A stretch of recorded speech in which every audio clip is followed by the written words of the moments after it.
It is a beautiful day outside. It is in the 50s Fahrenheit. I did a recording earlier, finished the review for this, my baby girl. That's why I'm going to cut with her today, because the review is technically done now. I just have to edit it. Even though it's not a full review. Excuse the cough. I was just eating. You can't see it, but over there I have pizza sitting. I was eating some pizza before I came. I ordered some last night. I love cold pizza. Love cold pizza. Kind of like I love cold Chinese food too. Nolan, my friend, how are you?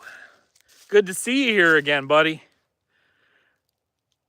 Been putting in the reps, sir? Yes, Andy. Yes, I am. I really enjoy this kind of thing. Like, I like being a sword tuber, but my heart really lies in being. I love live streams. I love talking to you guys, not just you listening to me rant about a sword, but actually speaking with you guys is some of my favorite things to do. I love this kind of thing. I actually like this more than producing videos, to be honest with you. It's just something I really, really like. Cold pizza is a life staple. I agree. Sometimes, like the one pizza I ordered, and I didn't even eat any of it last night when it was hot. I just threw it in the fridge. I'm eating it today. So, oh yeah, it's beautiful weather out, Nolan. It's like I said, 50 some degrees outside. Sun shining. It's a little bright, but it feels nice. And yeah, overall, it's really funny. Funny story to tell you guys, though. This one's funny. So I was recording the review for this thing today. As I normally do, I wear my armor, my gambeson, and it was a little warm. I don't know why soldiers went to war in the summer. My goodness, my gambeson alone had me sweating already in 50-degree weather. And other than the poorest soldiers, if you were a wealthier knight or something, you'd have multiple layers on top. I don't know how in creation they move around and not like die of dehydration in 5 seconds. Anyway, so there I am holding the sword, camera in front of me, and I'm talking. Up pulls the Amazon truck. I got a work sharp blade sharpener. So the guy gets out, looks at me, and it's kind of like, to his credit, he didn't even bat an eye. He just kind of looks at me as like, do you want the package here or do you want it up at the house? I'm like, yeah, you can bring it here. So I'm wearing full armor, sword. Yeah, thanks for my package. See you later. I thought that was funny. We need all facets in the sword community. Keep it up. Awesome. I appreciate you guys being here for that. But yeah. So I did my, excuse me, my review. And I had everything all set up, and I decided, well, before I go, I was getting a little hungry, so I ate some of my pizza and went from there. So, but yeah, I have two swords today that I'm going to cut with. I'm going to primarily cut with this one, but I do have my trusty Type XXa to cut with as well, just because I put an edge on this one. She's sitting here right now. Excuse me for the cough. I apologize. The one thing I described, and Andy, you'll probably get a kick out of this one. So when I described a sword to Swordier, this was something I talked about. Medieval swords did not have consistent distal taper. It was irregular, right? Where it would taper at certain parts of the blade faster than others, et cetera, et cetera. So when we designed this blade, Type 20As, having coexisted around the same time as Type 18s and Type 15s, 14th, 15th century, they were all at the same time, with varying levels of popularity. These ones were sort of a weird bridge between Type 15s, which were very thrust focused, and some of the more cutting focused 18s. Sarah, your forehead's glowing. Yeah, I'm trying to blind you. The beacons of Gondor are lit. Yes, absolutely. I don't know who this person is, but you are getting removed. Boop. So anyway, So we talked about distal taper. Now, one thing you'll probably notice, it's a very, very thick blade right here. But you notice right about where my finger is, the distal taper, it doesn't stop, it slows. There is a more rapid distal taper from here to about right here. This is what I described as, whereas the angle of distal taper in the fort of the blade, it needs to start out thicker to bring the weight back. It starts as a more, as I hold the sword, more a triangle like this, right? Like more aggressive distal taper. Around the halfway point, the distal taper still exists, but the triangle goes down a little bit more like this. So it starts at, I have the numbers in the video, I give the full numbers, but it's like 7.5 millimeters here. And roughly about right here, it goes down to 4.9, okay? So it drops 2.5, almost 3 millimeters from the base to the middle. But from the middle to the tip, it goes from 4.95 to 3.95 or something like that. So it only drops a little bit more than a millimeter in the foible of the blade. It had this bit more of an inconsistent style of distal taper. So the distal tapering, again, happens more here, quicker, so you could stay thicker back here, and it keeps the weight. And like I said, this sword right here, the balance point, right there. Oh, a little further up. Right there. Oops, that's tipping. So look how close to the thing that is. It's 2 inches to, yeah, right there. That's your balance point on this sword because of all the thickness back here. So you have not inconsistent distal taper, but rather irregular, asymmetrical distal taper, which would have been more akin to historical pieces, right? It wasn't a mathematical 5, 5, 5, 5, 5, 5, you know, like 5%, 5%, 5%.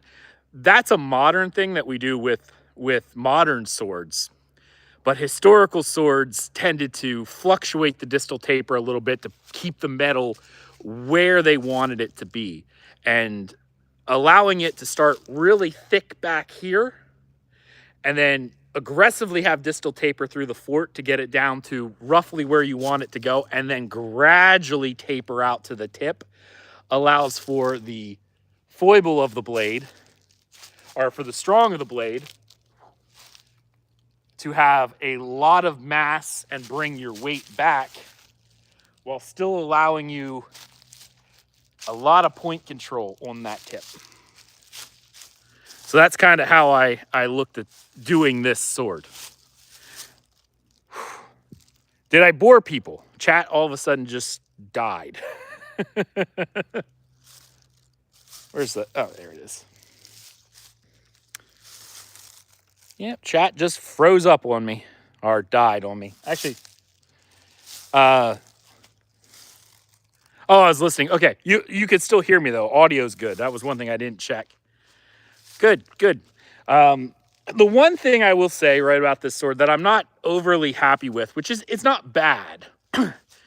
Swordier puts a decent edge on their swords. Like you'll see the edge geometry is very good, but it's not sharp enough. It'll bite into paper.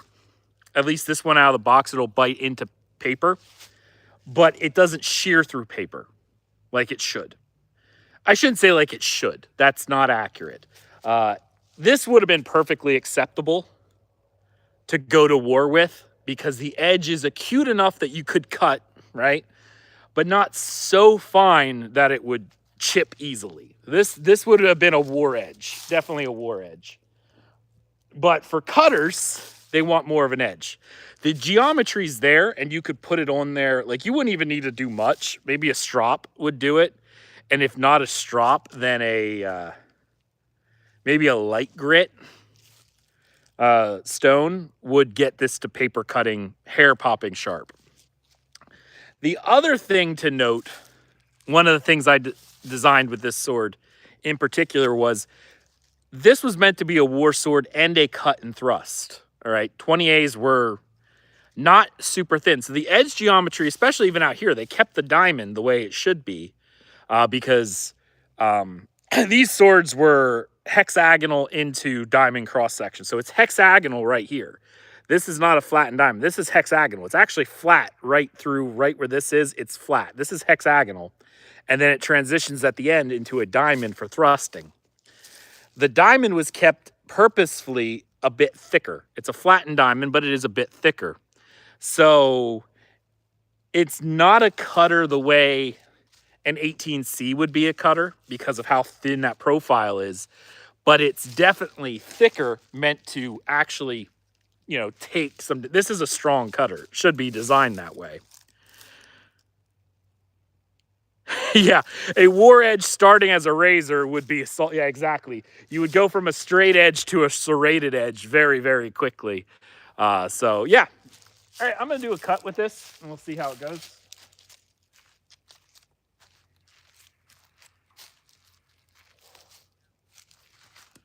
So we do have some flex on it because it is a, like you see, there's some flex there because it is a wide blade, but the point of percussion is about right there. That's about where I would expect it to be.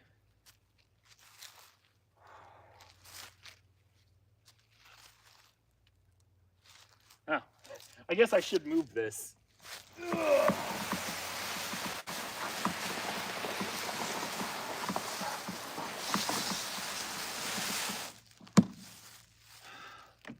I just thought about it. I'm like, if I cut the way that I'm cutting right now, I'm going to throw water in against my sword scabbards and everything, which I don't really want to do.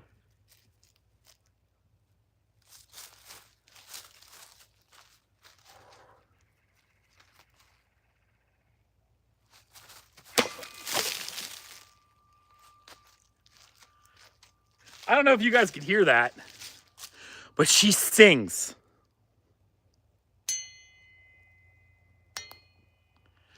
She sings.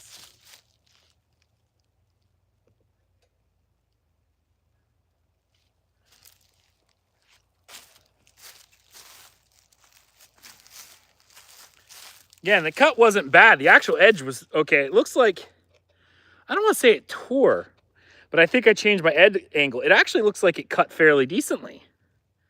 Now that I look at it, especially as I drew through the cut, that actually isn't too bad. Again, I'm going to probably sharpen her up a little bit. Now that the review's over, I'm less concerned about having her appear pristine so people could see what it gets out of the box. That's now gone. I can now sharpen her and make her razor popping.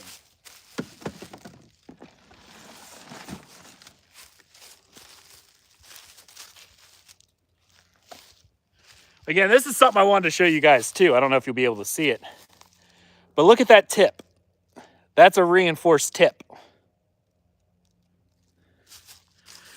You got the label without razor sharp. So nice. Yeah, you know, she's not razor sharp. She should be.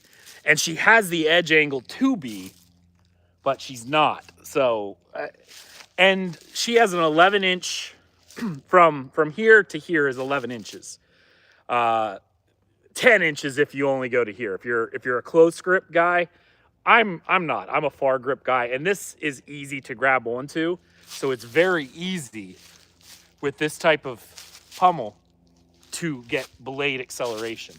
So like, you know, like from here, you know, like, but from here, like you probably can't hear it, but I hear wind.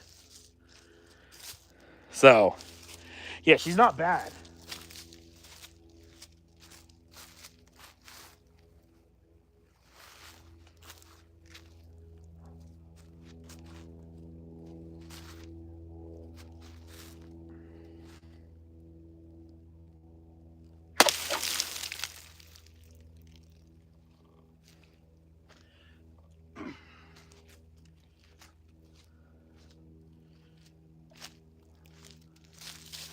Getting that cut started really, really good. These are soft plastic. Oh, you can actually hear that wind. Oh, wow.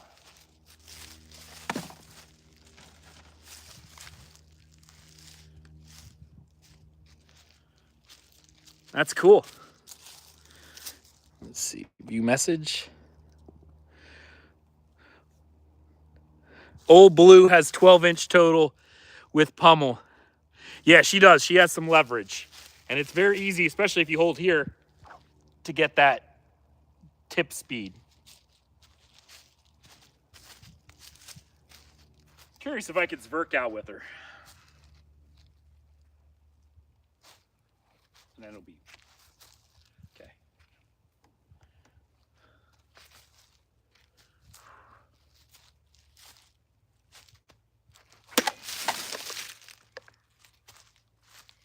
Yeah, I can zwerk out with her.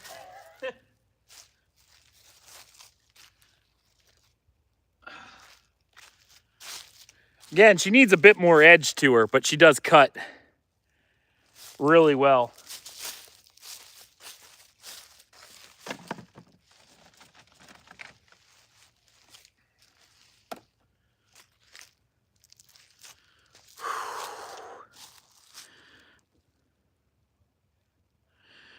Can you do that with an apple on my head? No, I cannot.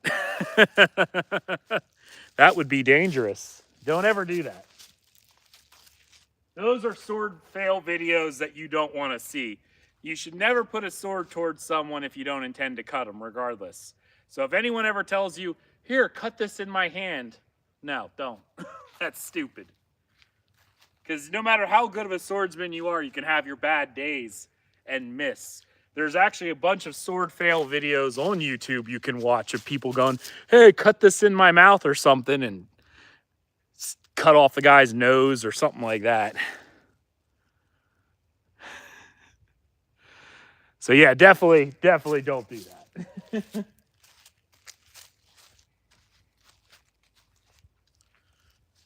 I'm really excited. I really want to put a real sharp edge on her. And we'll see how she does. Ooh.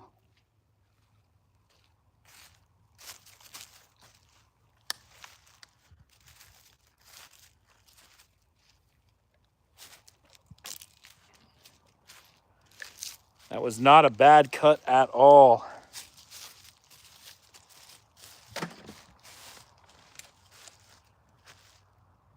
I like afternoon cutting. Let's see. I'm going to practice some thrusting. I'm not good at thrusting, so expect some misses. Hey, John. Ah. Put wood on the fire when Okay. you're done. Oh. That wasn't meant to be a thrust. I was actually just practicing. And apparently my depth perception was a bit off. She's long, and she ended up giving it a little kiss.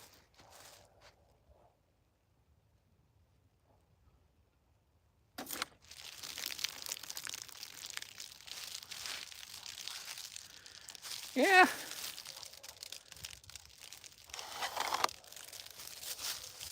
That didn't do too bad.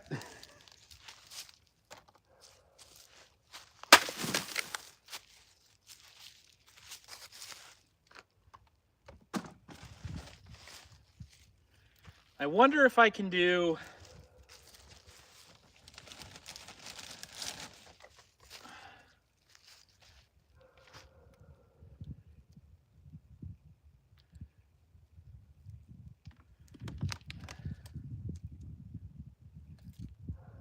This is the hardest part of this whole thing, getting it to balance.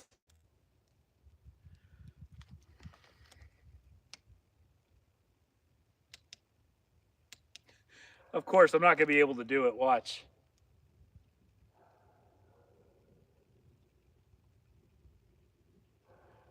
Really? Why don't we do it like this? It just wants to roll. All right, it was worth a shot. I'm going to try another thrust.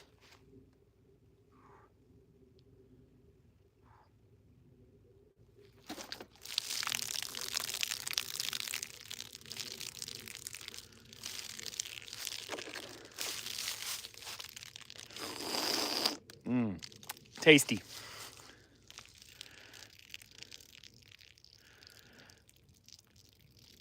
What kind? Oh, Devil, this is...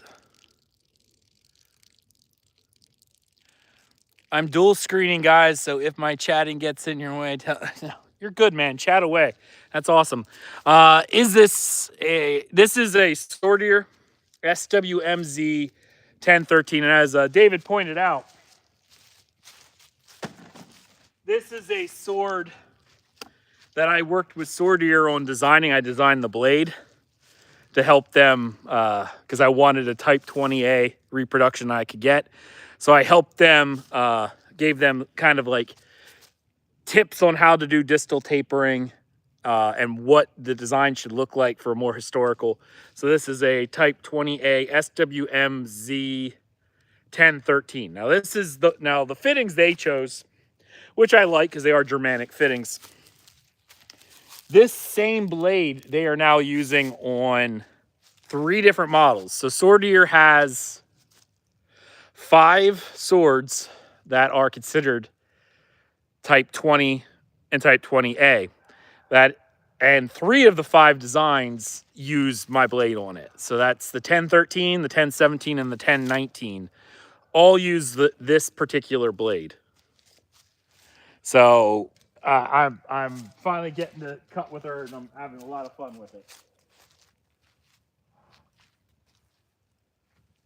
I do want to sharpen her up, though, because I think she would sail through targets like no one's business if she had a bit more of a keen edge. She's got the edge profile, but she's not sharp enough yet.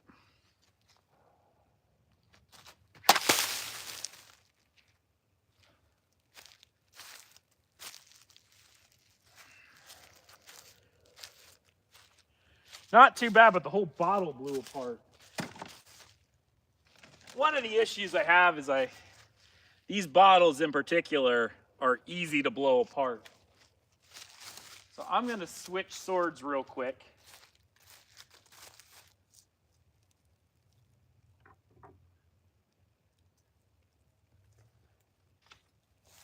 So this is another sword from Sortier. Now I put a better edge on this one, so this one should sail through targets. Do I have more? I have a lot of swords. A lot of swords. Everyone that everyone who buys that blade, yeah.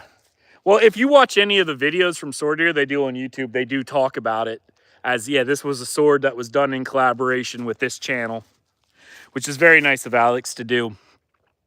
I do not have the other models yet. Alex is actually sending me the other models so that I can review them as well, because now I'm not doing full reviews on those, not the way I do other swords, because I feel it's a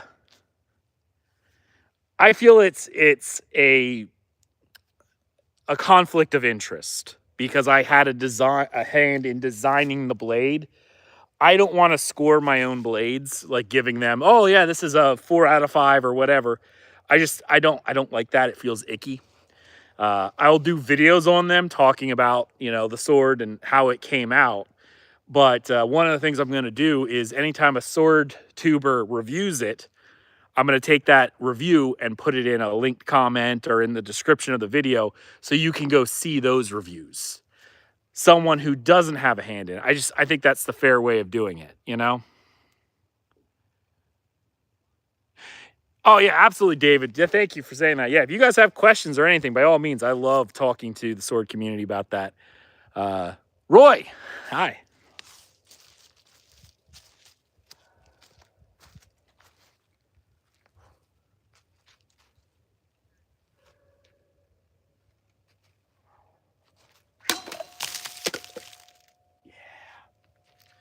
All right.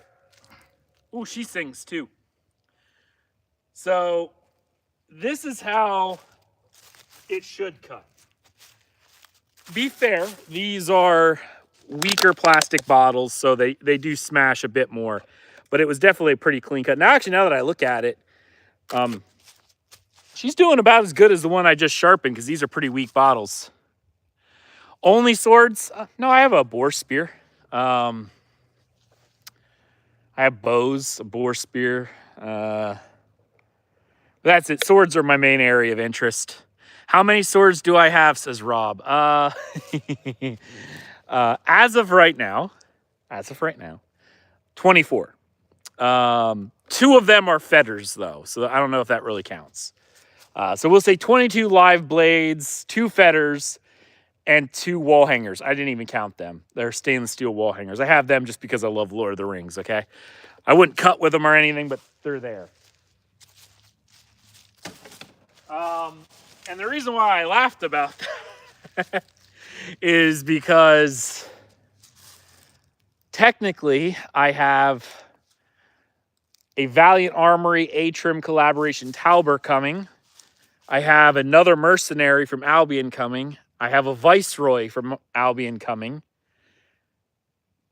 And while I haven't paid, those ones are at least paid for, right? So they're done. 2 that I haven't paid for yet because they're still in talk phase. No? Yeah, okay, yeah. I'm talking with Chris Fields. Hopefully he takes on the project of making me a Type XXa from Sterling Armory. So Chris, if you ever watch this, please let's take this past messenger talk. Let's actually do it. I want that sword from you. So please, senpai, notice me and deliver me a sword.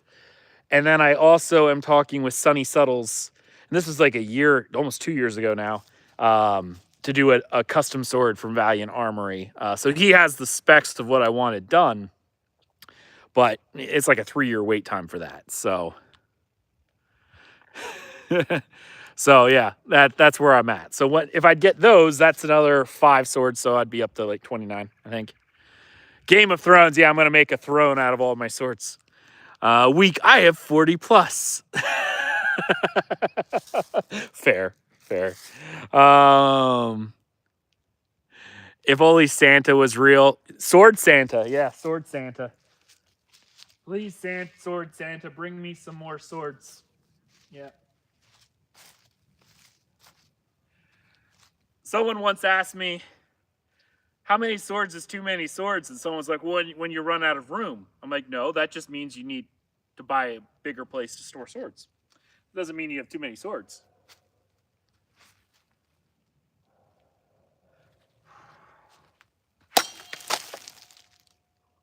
Some nice cuts.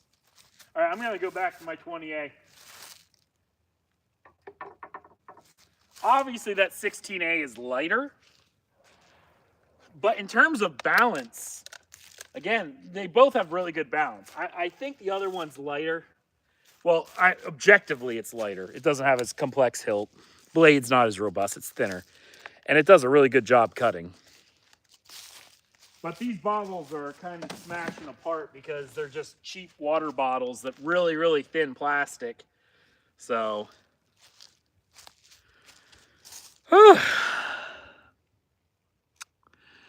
let's see. Do you have a Type? I do, Nolan. I have a Albion Mercenary, Type 15. Yeah. They make trucks of swords. Type 15, yeah, I have an Albion Mercenary. And I love the Albion Mercenary design because it's a thick base girl. That's what I like, thick base girls right here.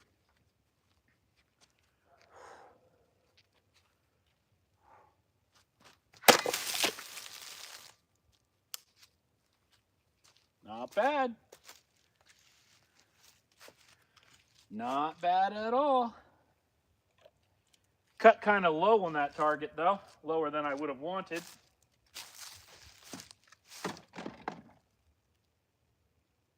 No edge deformation, nothing. I mean, not like that.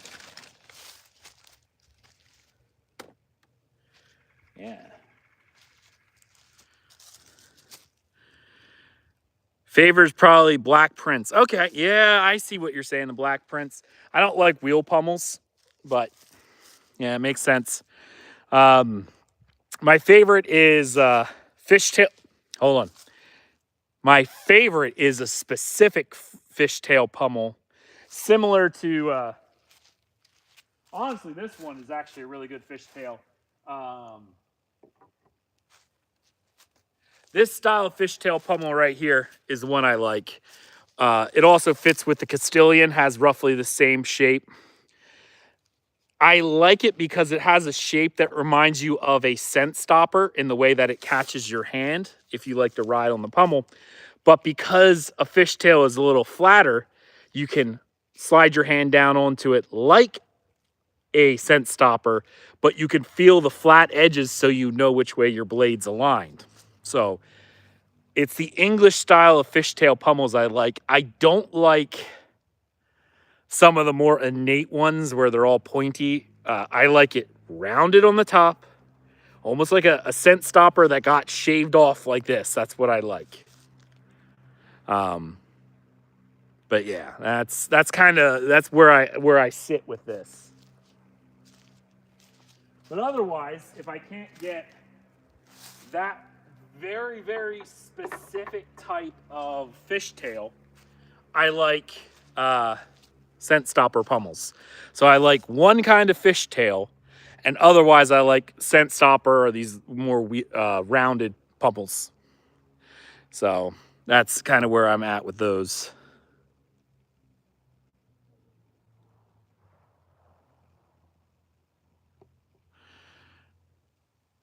Yeah, the pointed ones hurt when you put them in, like inside your hand. I don't like fishtail pummels that have sharp edges.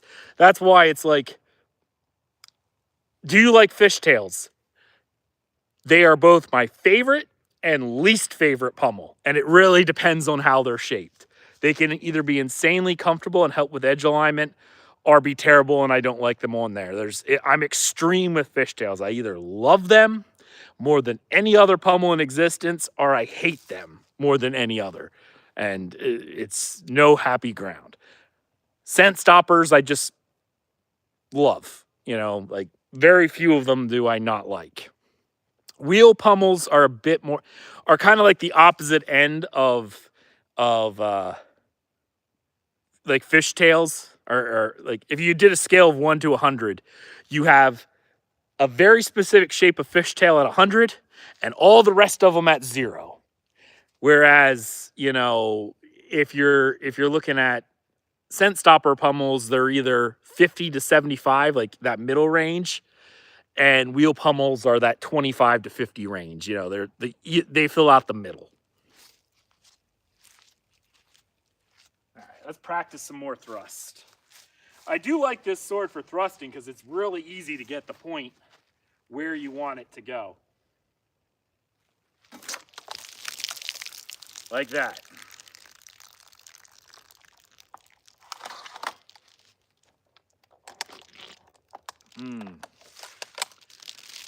Really easy to get the point where you want it to go on this sword.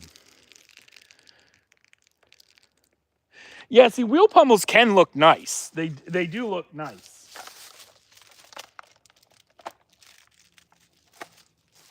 I think the problem with wheel pummels actually probably stems more from a historical precedence than a modern. And the hate of wheel pummels generally is a modern issue. Now, I'm going to preface this by saying this is my own thought on this subject, not necessarily any other reason, but modern HEMA practitioners, from what I've noticed, really love getting that extra leverage, sliding your hand down on the pommel and going from there. Historically, if you didn't do that and you kept your hands close, a wheel pummel wouldn't bother you.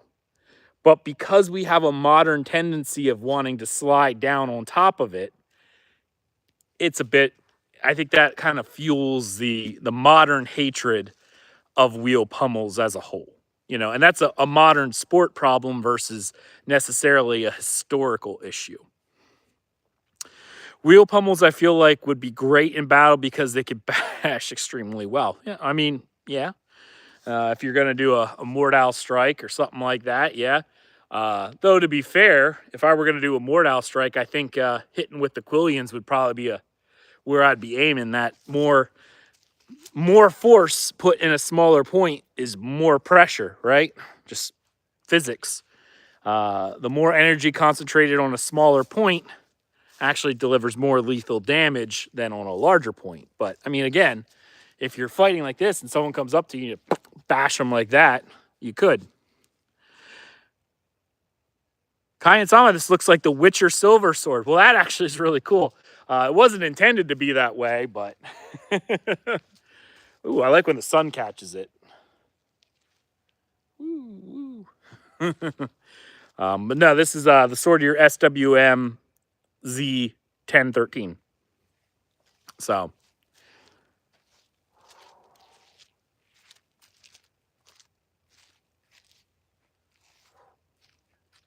I wish I had some harder bottles. You know, I'm going to do more thrusting practice. These are.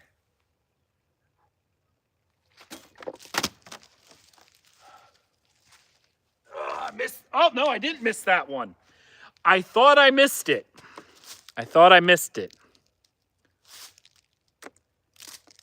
But I didn't.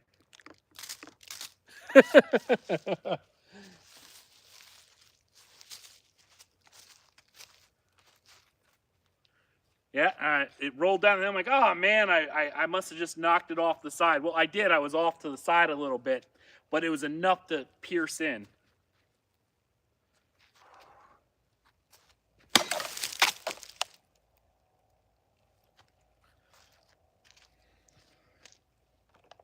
That was not too bad of a cut.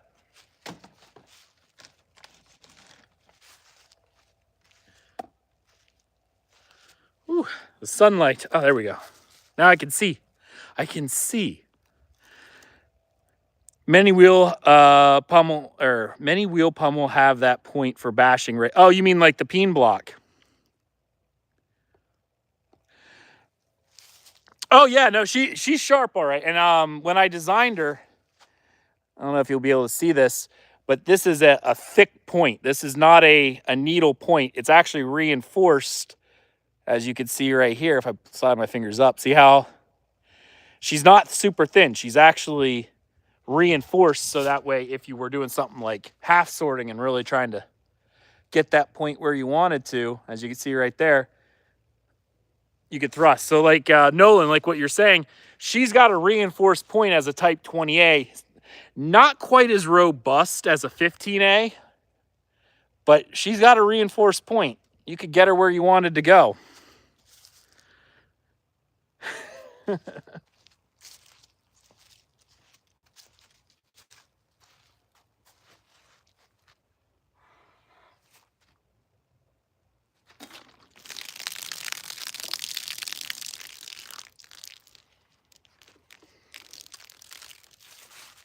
Well, as you can see, she thrusts really easily when you, and she cuts when she goes in.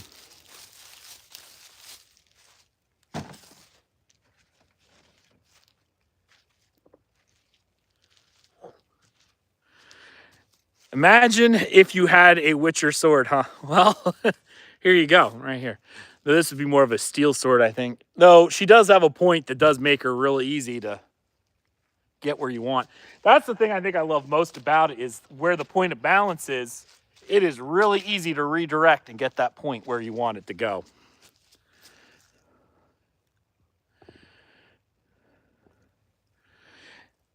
David, if you want, I'm going to make you a moderator of the channel. As you're a buddy of mine, I'm going to make you a moderator. There you go. That way, since you're watching and helping me out here, if you see chats, sometimes YouTube catches chats. It goes, oh, this is inappropriate, when in reality it's not. It just catches weird words. So, yeah, it's weird. Especially if you make words that are even vaguely sexual. My favorite was, I think somebody said, oh, yeah, I like to finger the blade, you know, like going up like this. And of course, because of the way they said it, it's like, oh, no, inappropriate. It's like, no, you're fine. Yeah, it's a brutal thrusting sword. Yeah, Nolan, when I get my mercenary out here, yeah, it's thick. It definitely has a very thick central ridge. Like I said, this is meant to be more of a cut and thrust both blades. So while it does have a reinforced tip so that you can thrust, it's not nearly as robust as the 15As, because they were, and the 17s, because they were, you know, obviously dedicated thrusting. This has to be a bridge between the two.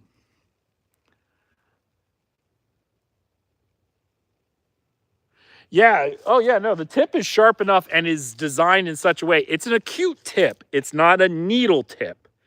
It has a tip very similar to the Type 18s, which would have been a counterpart. And different blades that have different levels of acuteness in the tip. But this is very much, this actually kind of mirrors the type of tip the Albion Viceroy has. When we run out of bullets in the zombie apocalypse, your cutlery room will be my new sanctuary. At least I'll be safe. I know I'll be safe. Yeah. Yeah. I tell this story all the time, but my son loves playing zombie apocalypse, like make believe. We'll run around the yard, and he's always like, "Dad, what kind of weapon do you want? You know, I'm gonna have a revolver and whatever." And he's like, "Do you want a sword?" I go, "No, I don't want a sword. And I want a hatchet." And solely because I'm like, a hatchet, you could chop firewood, you can, bash skulls in with it, and you could flip it around and hammer in a nail. A sword, you can only do one thing. And he always tells me, "Well, I have my gun." I'm like, "Yeah, well, here's the problem. Modern guns are so mathematically precise in their caliber of bullets that without modern machinery, you cannot make ammunition." Okay, so you need modern machinery and a power grid strong enough in order to accomplish this. These aren't like the old muskets where you can melt lead into a rough ball shape and shove it down the end of the barrel and it'll fire something out of it. If you are a fraction of a millimeter off, it'll either not go off and have a misfire, or it'll have a chamber breach explosion and you'll probably die. So yeah, once you run out of bullets, your gun's now a very poorly optimized bludgeoning tool. So, yeah.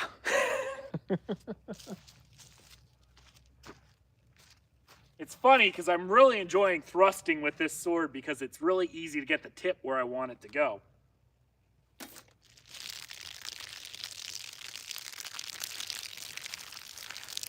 Really, really easy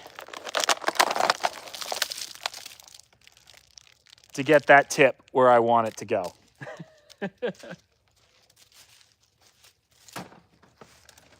I know this is meant to be a cut and thrust sword, but the balance is just so nice on this blade that it's really easy to get the tip where you want it to go. I need to get in the shadow. Oh, the sun's moving. It's harder for me to see. That's what she said. Yes, exactly.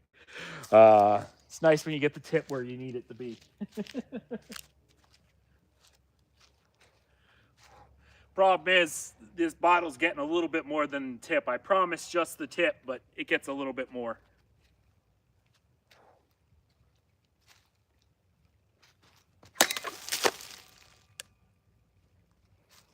I love when she sings. Love it, love it, love it.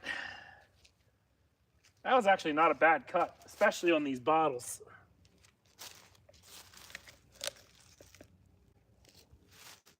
I try to pick up after myself, so I'm not picking up 90 bottles at a time. But that's a pretty clean cut as well.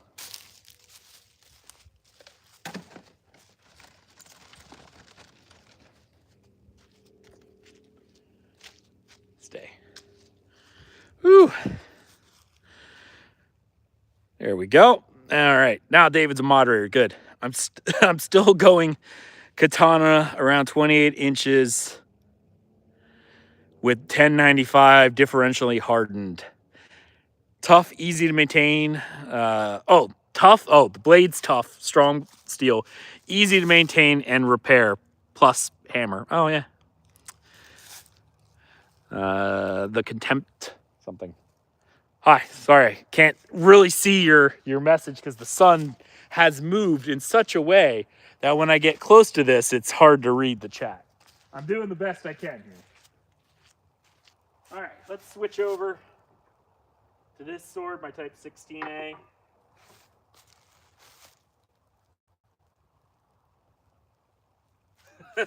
I am the law.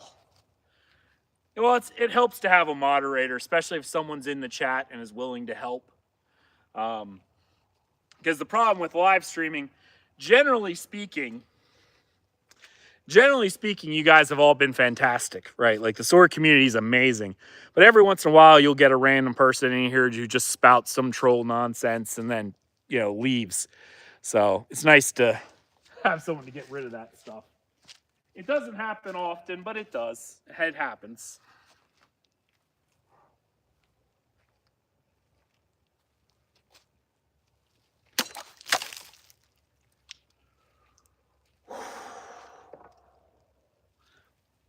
Again, so I put an edge on this sword.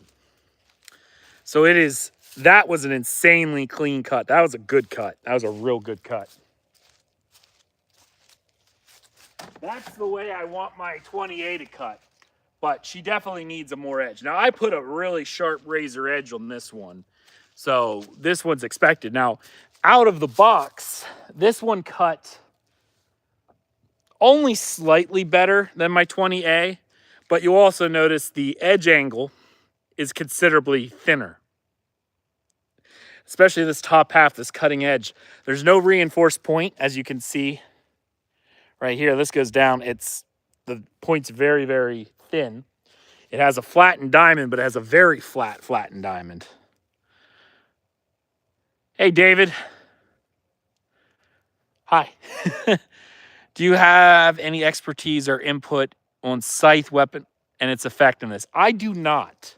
However, this is really funny.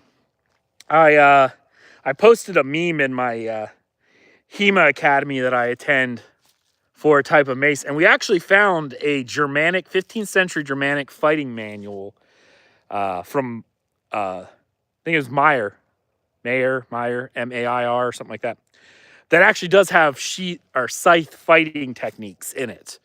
If you join my Discord, which is on the channel, you can find a link, join the Buy the Sword section of my Discord, and I can link you that fighting manual if you are interested.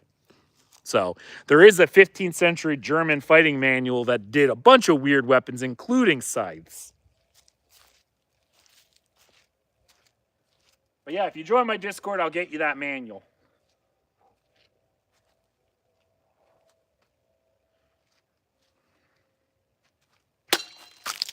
Ooh! And we got a static. Like I said, I cannot wait to put this type of edge on my Type 20. Again, it probably won't be quite as keen as this one, solely because this one has a flatter diamond.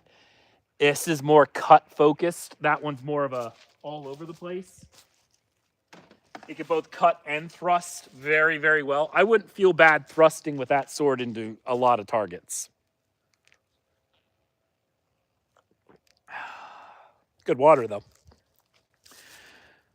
But yeah. No, but yeah, the scythe training manual was actually really neat, to be honest. It's different. It is definitely different, but it did exist. And like I said, the scythe training manual isn't...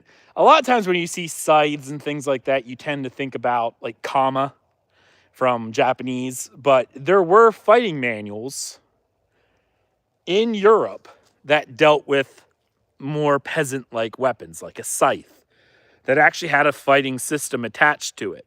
It's a little weird at times, but it is there. Fencing versus war sword, yeah. So a Type 16 was also a little different of a blade too. It had a flat hexagonal, similar into a diamond, very, very similar to a Type 20, almost in its design. I'm drinking the water from here because it's good. But this sword appeared and disappeared in the early 14th century. So around that time, this was coming in when armor was starting to get better. By that point in time, I think they were transitioning off of mail armor, or mail armor solely, into like half plate and stuff like that. The armor was getting thicker. They weren't quite at the peak yet. But this sword only really had a presence on the battlefield for about, I want to say, a 20-year time period. It was very small comparatively. Because this, even though this is a Type 16, Type 16A, it got replaced very, very quickly because around that early 14th century, armor started getting rapidly better, much faster, and we start getting the Type 15. So this sword was replaced by the Type 15. And I know it's annoying, right? Because 15 numerically comes before 16, but this sword technically existed in history first. But then again, Type 20 and Type 20A technically existed in history before Type 18, because Type 18 was about a 15th century, especially 18B, was like a 15th century weapon. So Type 20s existed before Type 18s. So it's a bit weird. So Oakeshot's typology, while he wrote these numbers, they're not necessarily accurate in terms of, oh, well, this one came before this one. No, in reality, a lot of them shared very similar parallels. Like I said, it wouldn't have been uncommon to see a soldier with a Type 15A longsword and one guy with a Type 20 or Type 20A, and then one guy with a Type 18 in a battlefield, especially in the 15th century, roughly around 1415, 1420. All three of those swords would have been prevalent on the battlefield. In Japan, more see them using smaller dual-wielding scythe opposed to Grim Reaper. Oh, yeah, that's the comma, yeah. They are still scythes, but you're right, they were hand size. Hand size existed, scythes, not size. I'm stuttering my words. They existed in history, but the Grim Reaper scythe was more of a farming implement designed for the larger crops, like the wheat and those larger ones. In Japan, the rice fields didn't get as high and things like that, so a hand scythe was perfectly fine. The comma was perfectly fine.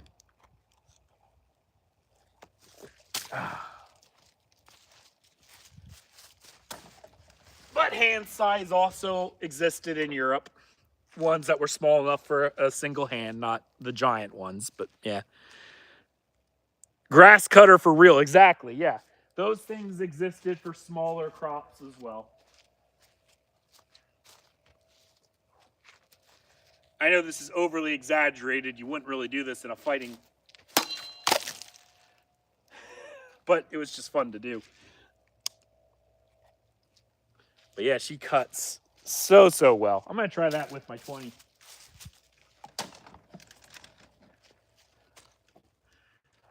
Again, this is not proper form. You really shouldn't do this. But it is fun to do this big overhand kind of swipe.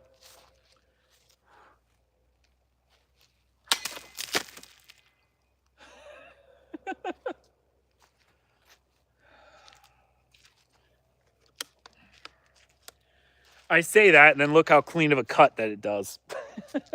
I mean, obviously, tip speed and momentum are important.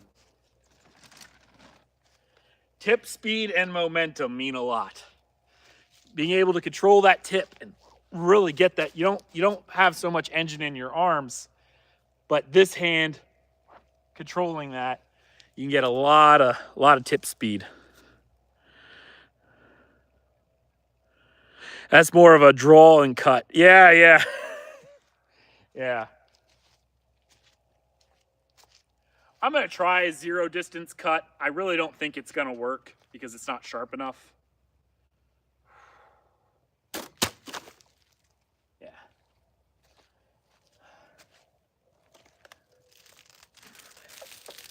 All right, so it actually did cut in a little bit. As you can see, it's leaking. But I think that's probably more due to the plastic being thin on these water bottles than anything. Well, actually, I take that back. No, when I went down, I guess it drew down along it. But it wasn't sharp enough to really cut all the way through. Here, I'll try a draw cut with the 16A that I sharpened.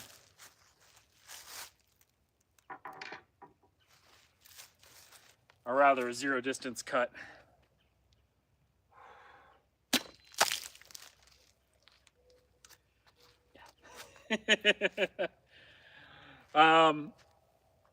having a sharp edge. Like, this is hair cutting sharp because I sharpened it. As you can see,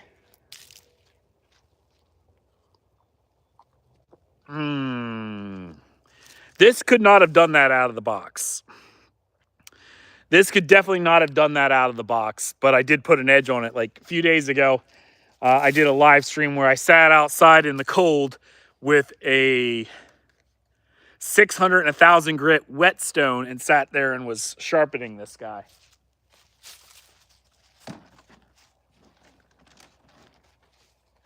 So as of right now, for bottle cutting, this one's more fun to cut. Because again, it's definitely lighter than that one. The balance on this sword is actually really pretty close to where the balance is on the other one. But this sword, I don't even think, oh, is it as long? No, now I question myself. Oh, no. The blade's about 1.5 inches shorter on this one than on the 20A. So this is only a 34.5-inch blade. All right, so let's see. I noticed that your sword has a bit of Damascus hue to it. Can you tell me more about it? Oh, yeah, sure. Actually, both of them do, but this one is more subtle. It's pattern welding. Let me cut this bottle real quick, then I'll grab the other one and show you that one. And I like doing that.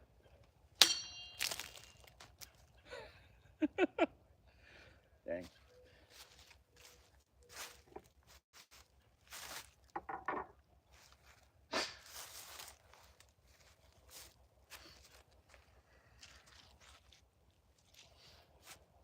That was a clean cut too.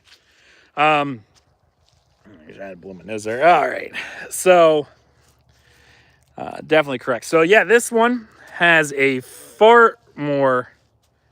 Let me see if I can get this to a point where you can see it better. Yeah, sun's shining off of it in such a way it's really hard to see. Oh, there we go. But yes, this is a pattern welded blade where they use, that one was 65 MN, 65 manganese steel. This one is 60 SI2 MN. It's a different grade of this steel. It's very similar to 6150 or 5160 rather, the Chinese equivalent. But they use I had the numbers at one point, but they use steels with slightly different carbon amounts. One was like 0.08, one was 0.03, and something else. And that gives you your contrasting colors. They use 3 different types of steel to do this pattern weld.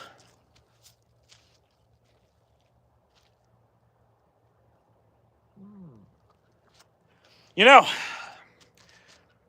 I think this is how I'm going to open all my bottles from now on. You know, hey, can you open that bottle for me? Sure, one sec, let me get my sword.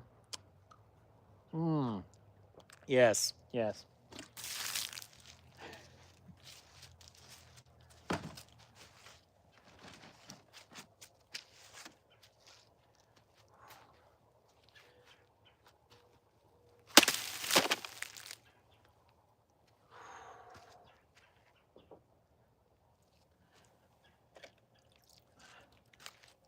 Oh, there's that one. Yeah, that was actually a pretty clean cut, again, for not being as razor sharp as the other sword is. It did not do too bad.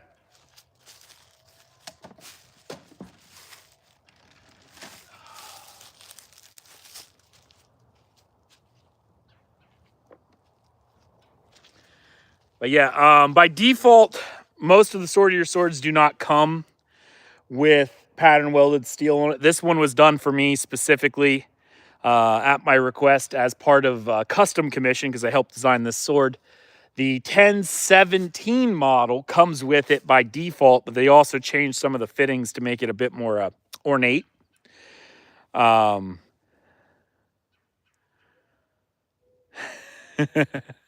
Doesn't everyone have a kitchen sword for that? Just me? Yeah, right? Absolutely. I feel like that's a standard thing in every kitchen sword. Sharpest bottle opener on the market. Yeah, correct. But yeah, the 1017 model, SWMZ 1017, comes with the pattern weld by default, but they did some more ornate fittings. The price goes up a little bit. This price for this sword in mono steel is $429. So, you know, there is that. So it's a budget sword, but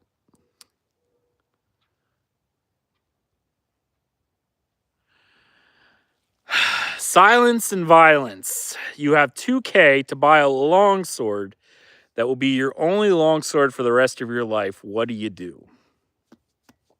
Probably an Albion Viceroy. I only say that because I think you can get an Albion Viceroy for about 2K. I think mine is like 2,200. But that's because I went with half wire grip and some stuff like that. And it's a Type 20A for me. Because you said 2K, Valiant Armory doesn't make any Type 20A swords. And again, this is just me, right? Because I love Type 20A. Valiant Armory doesn't make any. If Valiant Armory made one, I'd probably buy it from them first.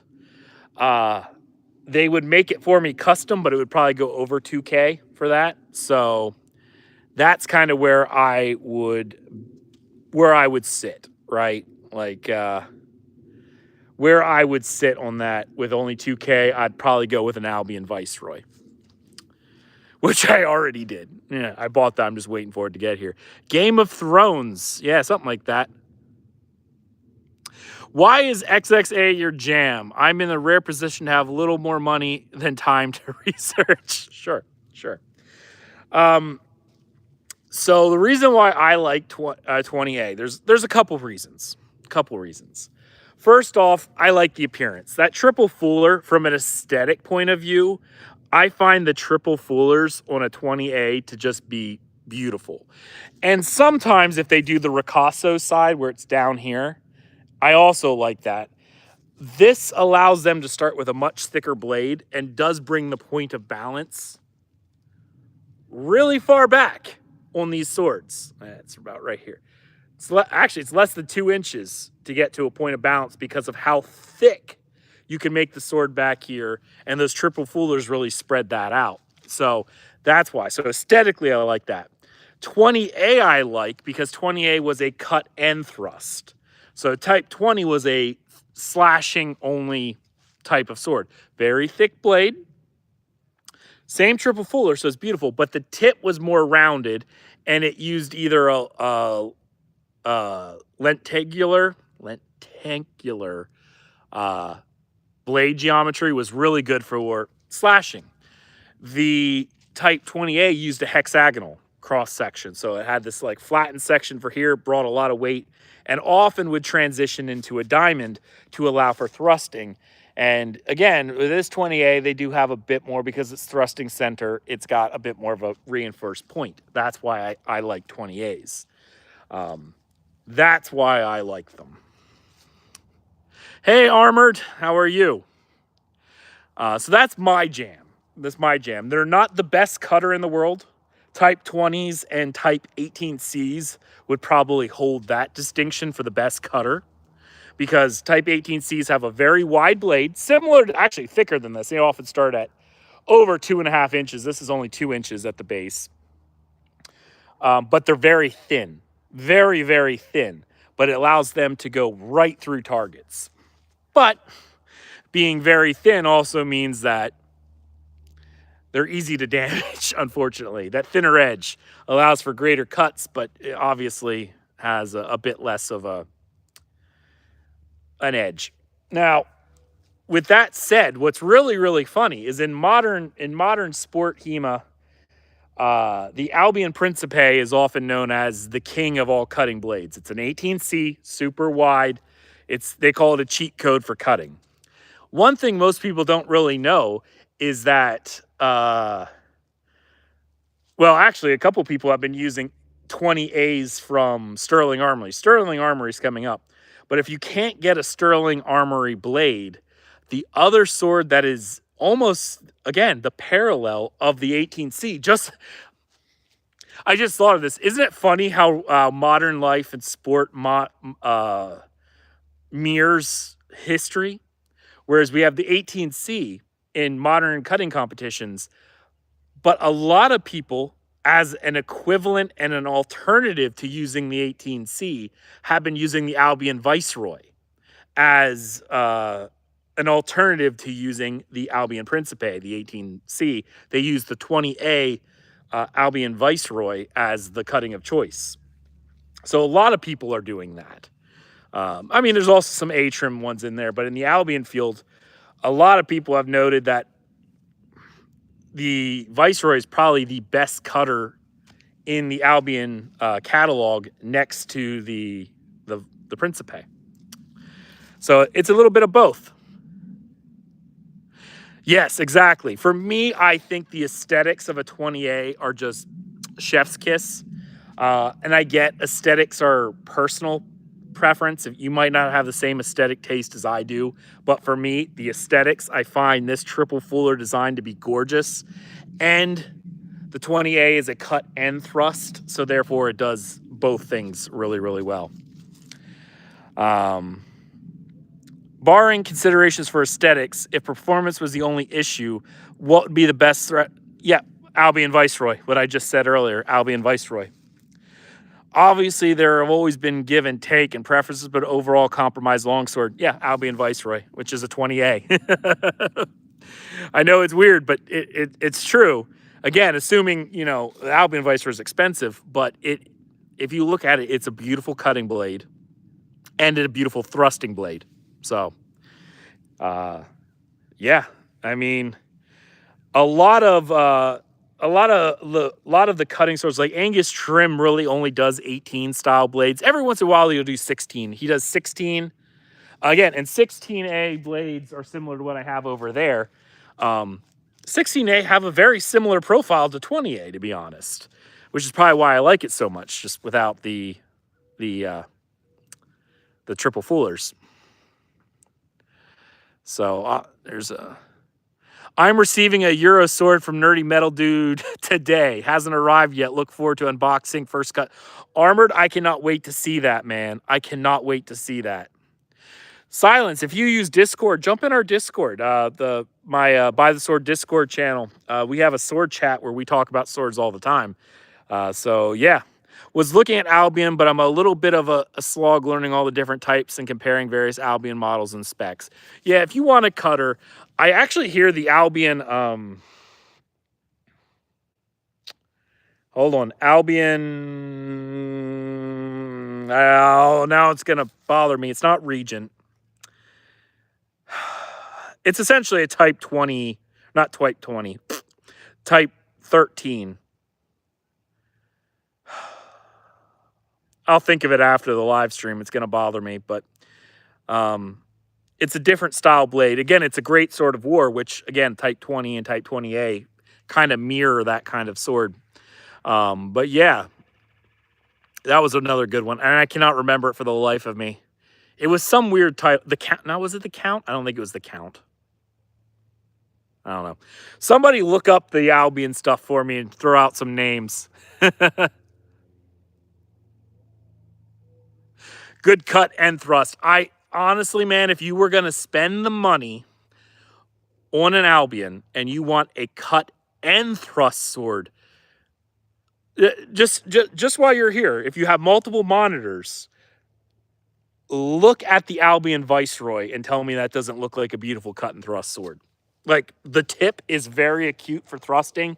The blade shape and geometry is wide enough for cutting. Yeah, it's a beautiful sword. All right, so we got your Emperor King has sent you his best knight warrior on a quest to a cave to slay goblins and 2 orcs. Your weapon loadout must consist of a short sword and dagger. What are your blades? A short sword and dagger. Okay. 15th century rondel dagger and a Kotzblogger is what I would use. Kotzblogger. Real thick wide blade from the early 16th century. The German Landsknecht soldier would have had that because they would have had a giant Zweihander in one hand, and then they had a Kotzblogger here, which was a sword blade about yay length, maybe a little longer, and a 15th century rondel dagger for stabbing. Rondel daggers often had triangular shaped blades. They were solely a stabbing type thing.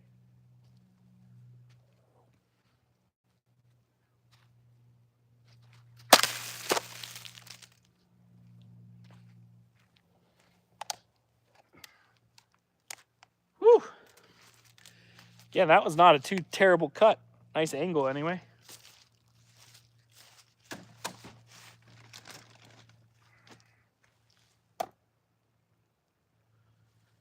I'm gonna practice some more thrusting with this one. You hit his field of... Yeah. Well, you asked the question, right? You know what? I'm gonna go back to this one. I want to do a bit more cutting, and I'll do some thrusting with these last targets. Actually, I wonder... Oh,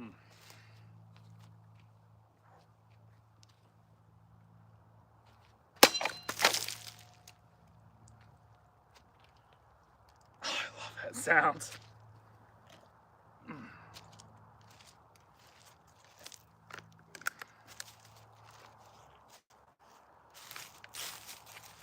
That was, again, another fairly decent cut.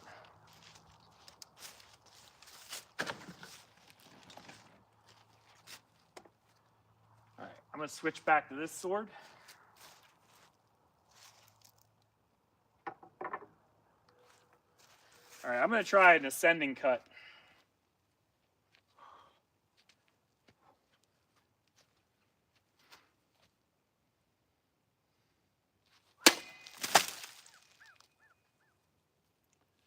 Ooh, you sing so pretty.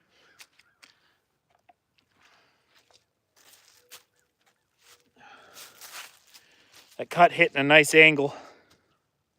Really nice angle. Again, not as clean as I would have liked, but again, she's got a very thick diamond for thrusting, and her edge geometry is there. She just needs honed up. You're lucky it's snowing heavy there. It is 50-some degrees outside now, Armored, for me. 50-some degrees. Hey, David, could you do me a favor, buddy, if you could? Can you link the Discord in chat? Like, put the link for Discord in chat. I would love people to join the Discord if you could. The one he's holding is a great starter sword. That's cheap. Oh, yeah. This is the Swordier SWM 1030. If you go on my channel and look at the video section, the oldest review sword I have on my channel is this one right here. Don't mind that mark. That was me sharpening it. Your sword won't have that ugly mark. I just was practicing sharpening and I had my edge angle wrong. Ignore that. That will not come that way as part of the package. That was my fault, you know. This sword right here, it's $200. Now, they got rid of this shrink wrap plastic thing on there. And I think they just have a leather cord wrap now. But for $200, this sword cuts so super well, it's crazy, right? It's so well, it's crazy. Right out of the box. Now, I put an edge on this one, so it's even better now. But if you're not sure you really want to collect swords and you just have $200 to throw at it, this is a fun backyard cutter that you can practice on. And if you mess up and you hit the stand, mine cut into the stand, and no damage to the sword.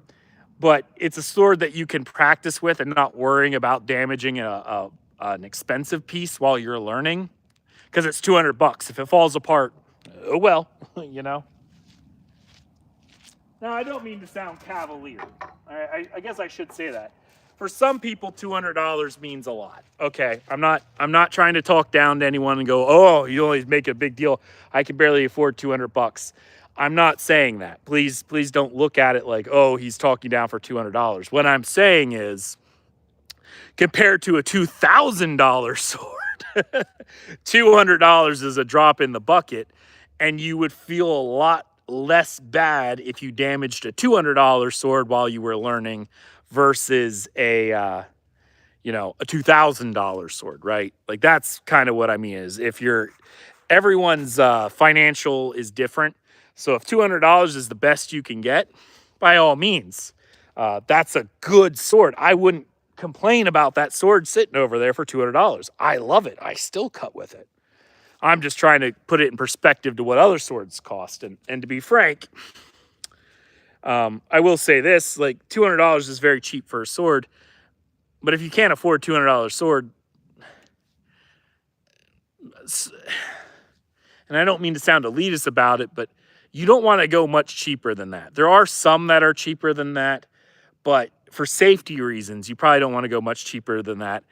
And swords aren't necessarily a super cheap hobby to get into. So if you can't afford something like that,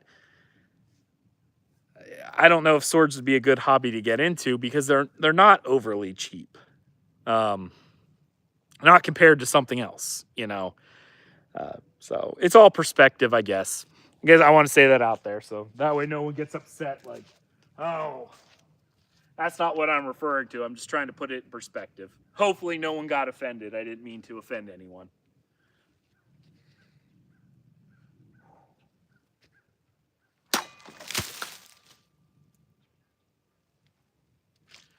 I kind of hope, especially those of you who know me for a while, probably know that's not my personality anyway.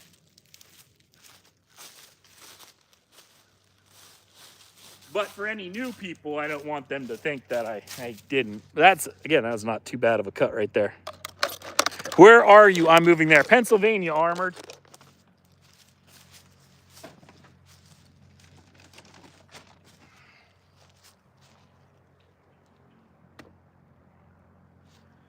Pennsylvania, though, has weird weather. Sometimes it's nice and warm. Sometimes it's snowing like crazy. So it's weird. We're actually, as weird as it sounds, you may not want to move here. Right now, it's 50 degrees and beautiful. I think Tuesday or Wednesday, they're expecting snow again. So, yeah. Pennsylvania weather is drunk and needs to go back home. That's pretty much where it is, You know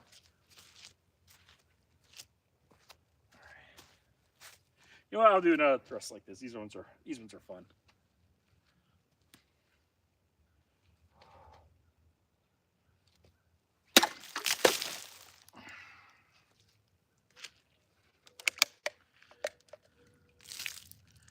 Not too bad. Not too bad. Not too bad. All right, I got 5 more targets left. So I'm going to practice another thrust here, and then I'm going to go back and cut a few more.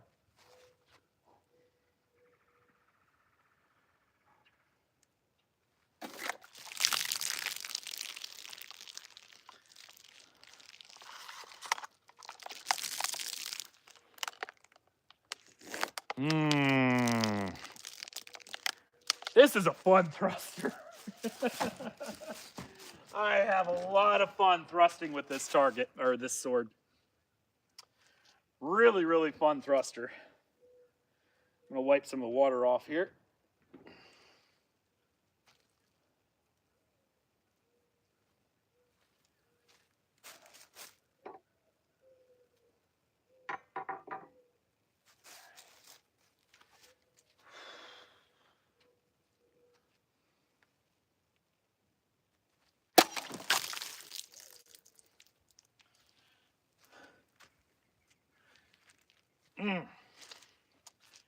It's pretty nice. All right, I'll lay these right here.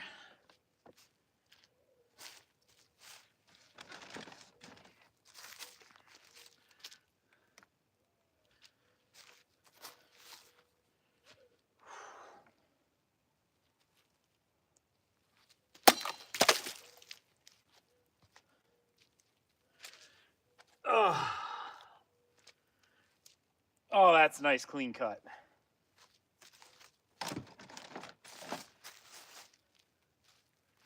All right.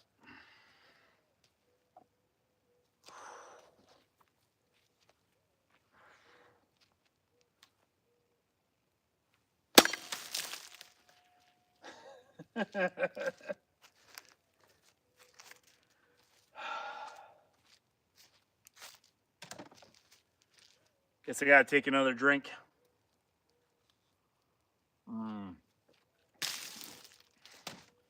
All right. For the final one, I'm going to do another thrust.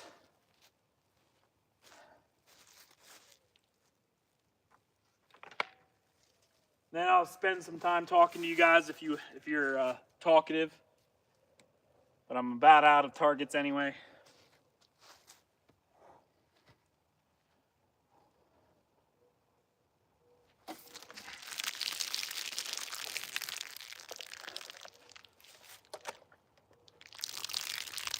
I'd say that was pretty good.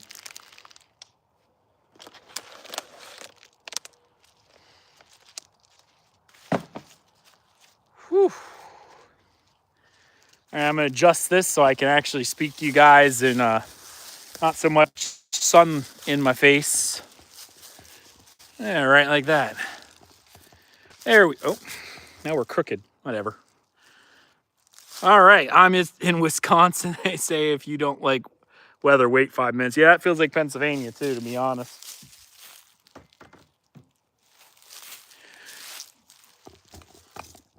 Though, to be fair, you are very close to where the, I think Wisconsin is where Albion is, isn't it? Are they? Yes, absolutely. Feel free to come in and chat with us out there. That would be really awesome if you did. Thank you so much, David, for all of that. I much appreciate you doing your moderator work for me, especially when conscripted into service. But I appreciate it, my friend. I very, very much do. Feels good. I like being outside right now, and beautiful temperature right now. It's not too hot. I don't like hot weather. I like cool weather. I like doing stuff like that. Cutting right now is a lot of fun because it's, I mean, I'm sweating a little bit because I've been moving around, but I'm not totally drenched or anything. But it's also warm enough that I'm not, running inside the house like I have been for the past couple days where my hands are like frozen icicles by the time I'm done. It's a nice happy mix. So that is, that's always good. But otherwise, what do you guys think of cutting today? I think she did pretty good. Pretty good for her first time really cutting since I finished the review. I'll be cutting with her a whole lot more, though she's obviously not as a fun cutter yet as my other sword is. But to be fair, up until a few days ago, that one was always a good cutter, but then it started dulling up. It does have a thinner diamond profile, so it is a little easier to cut with. But once I put an edge on it, oh my goodness, did it sail. I think this one will be the same. Once I put an edge on it, more of an edge. It has an edge. It can cut. I actually cut Tommy with it, and it cut really, really well.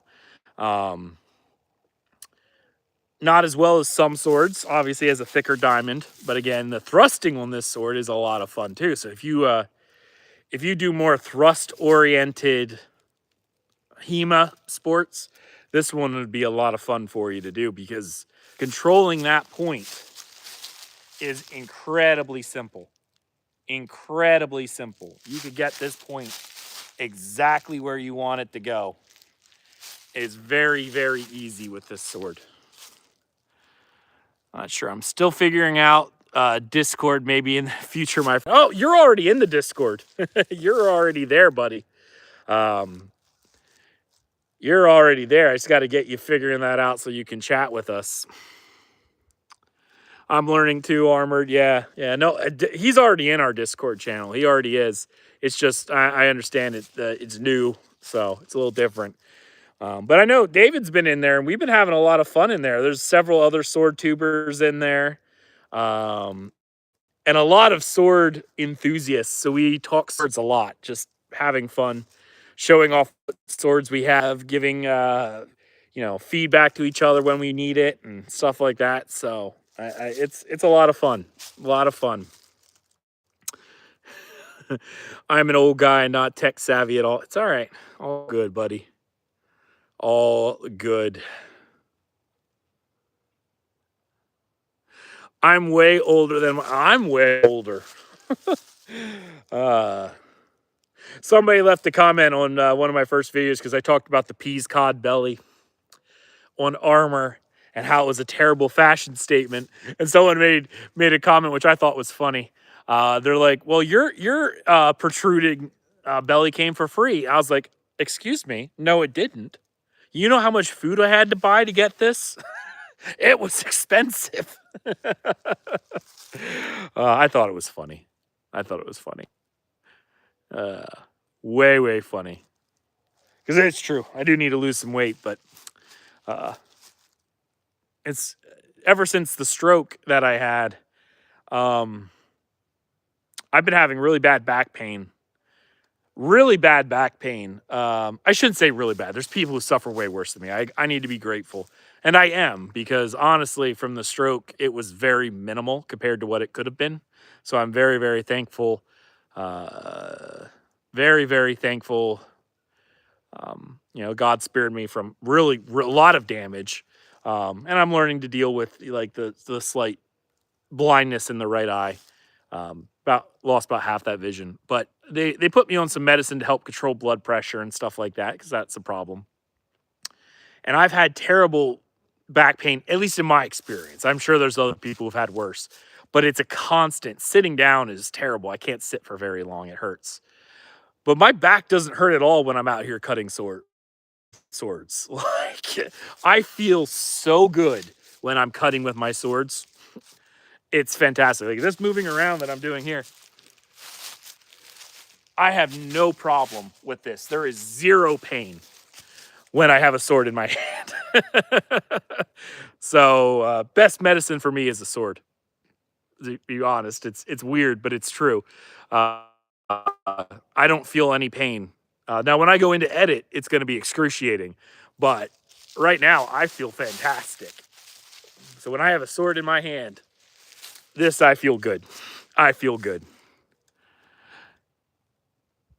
Yeah, I have no shortage of swords to show. Yeah, for sure. For sure. Yeah, I'm the same way. Then I come inside. Exactly. I pay for it when I come inside. The second I sit down, it's like, oh, my back. Yeah. So it just means we need to be outside cutting with swords all day long. That's about it. Is that Damascus less sugar? No and yes. All right, I'm going to say this. More of a pet peeve than anything. Technically, no, it's not Damascus, because Damascus was made by putting it in a crucible and creating it a different way. No, but by a modern context, yes. So you're not wrong. Anytime you see it sold, it says Damascus. I'm just kind of saying it as as a thing. It's technically pattern welding. Pattern welding is where they take different steel with different carbon content and they layer it on top of each other. That when they hammer it out, it creates this pattern. But yes, it's pattern welded, as you can see. But yeah, by modern context, they'd call it Damascus. But historically, it's not Damascus. So,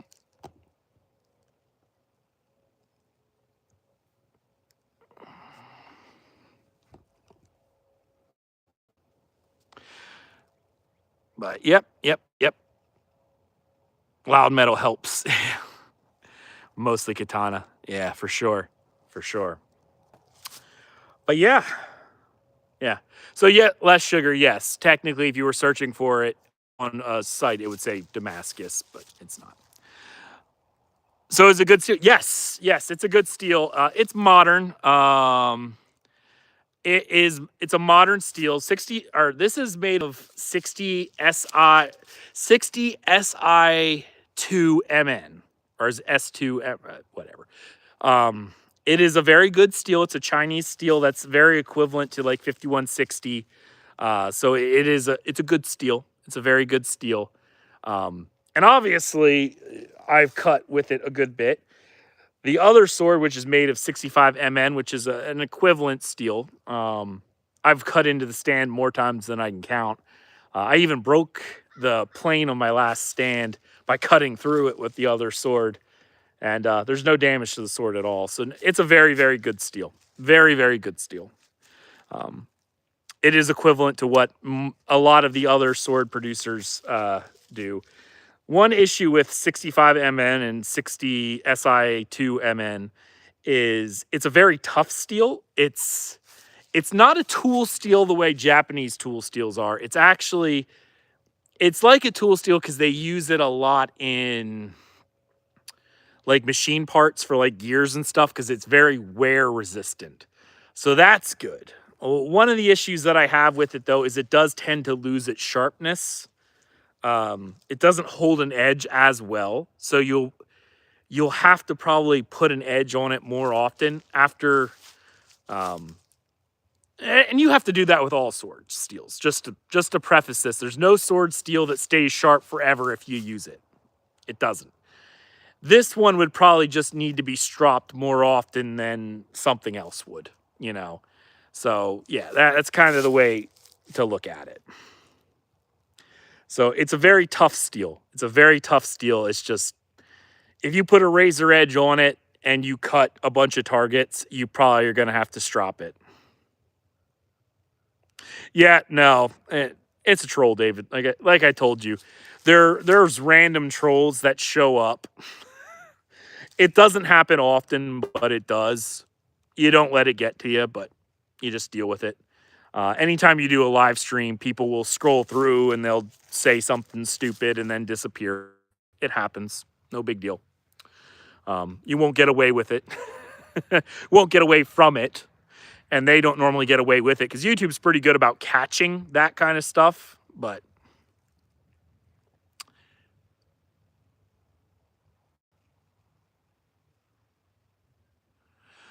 so I heard each ancient village had what was called Mahads, and they had just the right metal content. So that's a legend. I don't know how much historical fact there is to it. To be honest, however, if you ask, I think I saw this once on I think it was Smithsonian documentary. All of the precious metals that we have in Earth anyway are not native to our planet. Like gold, silver, stuff like that. They're from asteroids. You actually see a lot of times comets and meteorites, often when they hit the Earth, are made of precious metals. Steel also is a precious metal.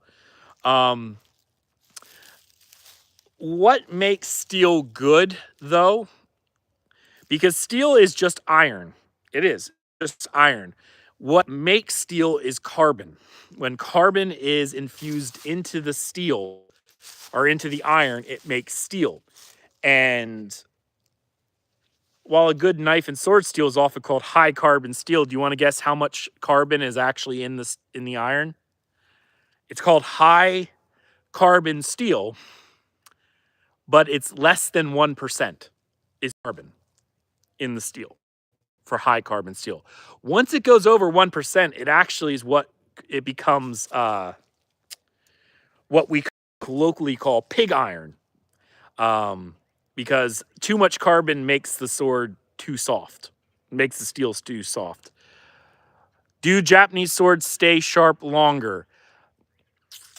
Sort of. Magic, not much. Yeah. Again, part of that likely comes from the sword being heated, superheated as it came into our atmosphere and absorbing carbon as it came down. I'm sure it probably was a little different than any other iron or bronze that would have been available. So yes, meteorite steel likely had an infusion of carbon that was higher than what most people could find. And up until later in history, metallurgy continued to evolve, and swords with a higher steel content, as they learned how to infuse carbon into it, such as through charcoal, it became better and better. So that's where do Japanese Swords will dull if you use them, though, David, as we all know. If you use them, they will. So the way Japanese swords are done is they traditionally they do something called differentially hardening. So what that means is when they make a Japanese sword, this actually came up. I'm glad you asked this. This actually came up not because of artistic value or any great metallurgical property.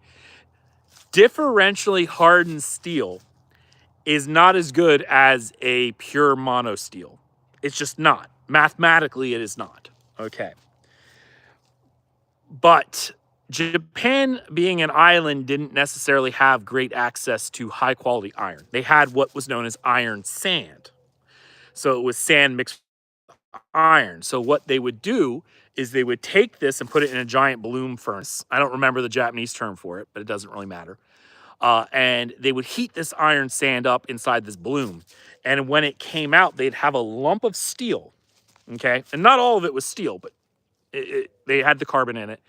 And they would test the steel, and the parts that looked more silvery became known as tamahagane, which was a stronger steel. They would separate that out. And the other steel would, there were generally 3 kinds of steel inside this bloom from this furnace. And they'd have 3 different types of steel. And the last type of steel was essentially pig iron, very soft. So the Japanese, using what they had, they would take this very precious tamahagane, which only had a little bit out of the entire clump, right? And they would do what is known as sanmai. There were other techniques as well, but they would take the hard tamahagane and they'd put it on the edge. And they would take the softer steels and put them on the sides and the back. Then what they would do is they would take clay and they'd put clay on the back of the sword. And when they would heat the sword up and quench it, the tamahagane, which was on the edge, right, would cool more rapidly, forming a type of steel called martensite, which is where the crystal structures. So when you heat up a sword, I know this is getting very mathematical. So this is what like crystal structures would look like in steel. But as you heat it up, they get looser and wider and wider.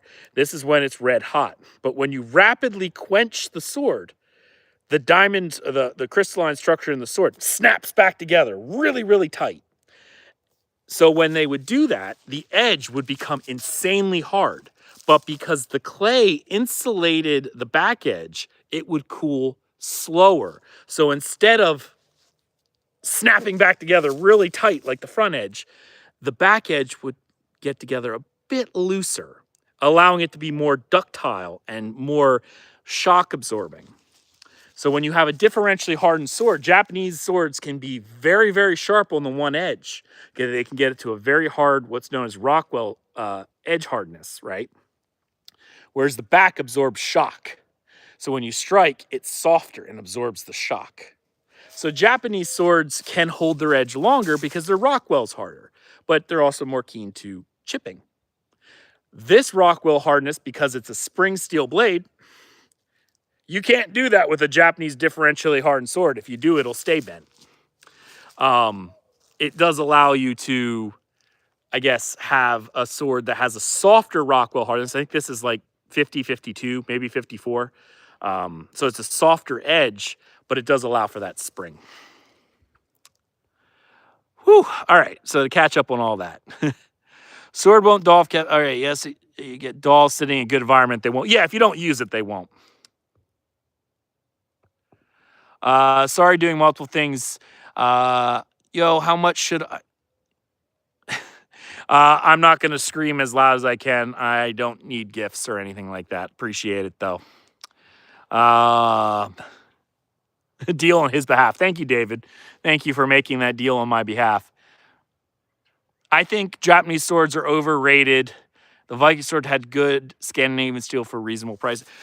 Again, I also agree. Japanese swords were very good for what they had. I'm not downplaying it. Japanese did amazing things for what they had. But what they had was garbage.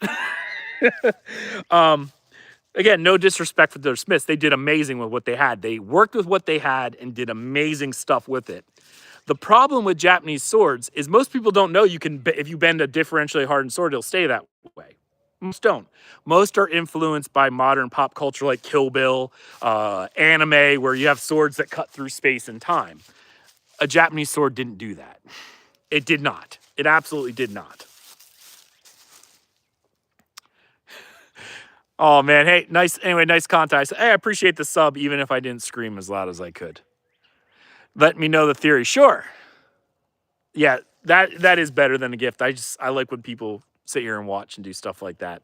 Anyway, guys, I've been going now for 100 minutes, and I actually need to wake my lady up. She needs to get up. So I need to hop off here anyway before she realizes that I'm not here. It's hard to compare them, really. Two different cultures, two different types of fighting. Yes, it's a little different. But it's also really not. You can compare. You can compare in different ways. But again, from a modern perspective, even famed Tamahagane, which at this point has mythological levels of power to it, is really nothing compared to modern steels because of our metallurgical expertise that we can get so pinpoint perfect every little bit that it just doesn't compare. And even modern Japanese sword practitioners will tell you a good mono steel blade will beat a differentially hardened blade any day. Most people do differential hardening for the art that's in it, because you can, again, the way that they create differentially hardened blades can create some amazing hamon patterns, and there's an art to it. And most people get it for the artistic and the traditional sense of it rather than because it's some super performance, because in reality it's not. I never thought of Vikings versus Japan. Vikings would have crushed Japan. I think the Mongols would have crushed Japan if a giant tsunami didn't sink them in the 12th century. So the Mongols would have destroyed Japan, but a giant tsunami crushed half their fleet. So nature killed the Mongols. Otherwise, if the Mongols had landed on the home islands of Japan, Japan would be not the Japan we know today, I think. So anyway, thank you so much, guys. You're all amazing. Thank you, David, for doing moderation stuff for me. You're awesome as well. Thank you to everyone who chatted. You guys are great. Have a good night. Get out there, cut some stuff, and I'll see you later.